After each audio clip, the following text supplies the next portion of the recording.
बहुत कम ही भारतीय हैं जो नेपाल के बारे में सही जानकारी रखते हैं।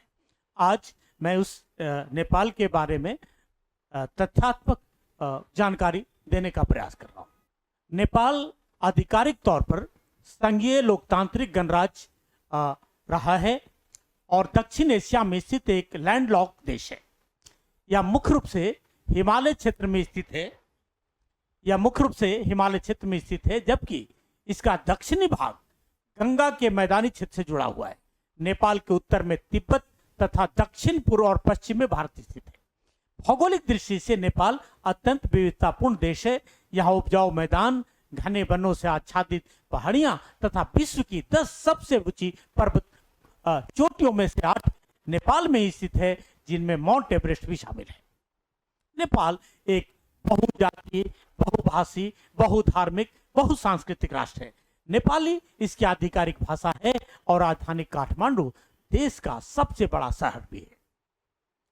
नेपाल नाम का उल्लेख पहली बार भारतीय उपमहाद्वीप के वैदिक ग्रंथों में मिलता है। प्राचीन काल में यहाँ हिंदू धर्म प्रमुख था। पहली शताब्दी ईसा पूर्व के मध्य में भगवान गौतम बुद्ध का जन्म दक्षिणी नेपाल के लुम्बिनी में हुआ था। उत्तरी नेपाल तिब्बती संस्कृति से प्रभावित रहा, जबकि काठमांडू घाटी भारतीय आर्य संस्कृति का प्रमुख केंद्र रही। प्राचीन सिल्क रूट की हिमालयी शाखा पर स्थित होने के कारण यह व्यापार का महत्वपूर्ण मार्ग भी था।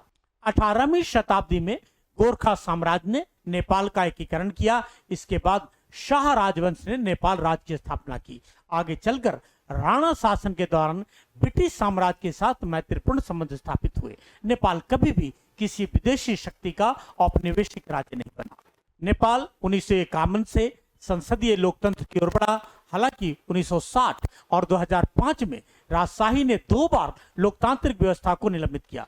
1990 और 2000 के दशक में चले माओवादी गृहयुद्ध के बाद 2008 में नेपाल एक धर्मनिरपेक्ष गणराज्य बना और दुनिया की अंतिम हिंदू राजशाही समाप्त हो गई।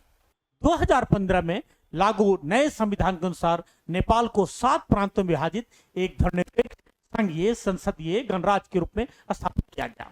नेपाल 1955 में संयुक्त राष्ट्र का सदस्य बना। उसने 1950 में भारत तथा 1960 में चीन के साथ मैत्रीपूर्ण संधियों पर हस्ताक्षर किए। सार्क का स्थायी सचिवालय भी काठमांडू में स्थित है। नेपाली सशस्त्र बल दक्षिण एशिया की प्रमुख सेनाओं में गिने जाते हैं।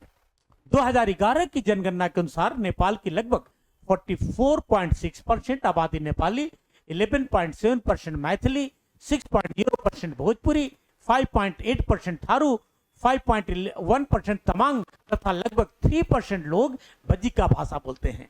नेपाली भाषा देवनागरी लिपि में लिखी जाती है और यही देश की आधिकारिक भाषा है। नेपाल एक धर्मनिरपेक्ष राष्ट्र है। 2011 की जनगणना के अनुसार लगभग 81.3% आबादी हिंदू धर्म का पालन करती है। इसके अतिरिक्त 9% बौद्ध, 4.4% मुस्लिम, 3.1% किरात और 1.4% ईसाई है। नेपाल पहले एक हिंदू राज्य था और भगवान शिव को देश का संरक्षक देवता माना जाता था। भारत के बाद नेपाल में विश्व की दूसरी सबसे बड़ी आबादी निवास करती है। धन्यवाद।